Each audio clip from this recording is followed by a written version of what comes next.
தண்டனை அனுபவிக்கும் ஒரு கைதியோடு பெண் குழந்தை 10 வயதுக்கு மேல் இருக்கக்கூடாது. சுடரை ஒரு பெண்கள் காப்பகத்தில் ஒப்படைக்குமாறு இந்த கோர்ட் உத்தரவிடுகிறது. எங்க அம்மா எப்பவுமே தப்பு பண்ண மாட்டாங்க. நீங்க தப்பு பண்ணலன்னு எல்லார்கிட்டயும் சொல்லி நான் உங்களை இங்க இருந்து வெளியே கூட்டிட்டு போறேன். இது என்னோட ப்ராமிஸ்மா.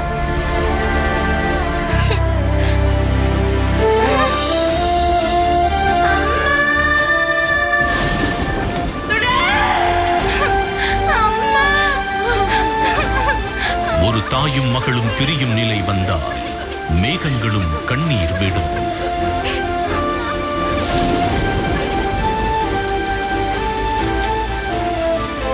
சுற்றும் விழிச்சுடரே, ஒரு சின்னஞ்சிறு குயிலின் கதை விரைவில் உங்கள் விஜயில்.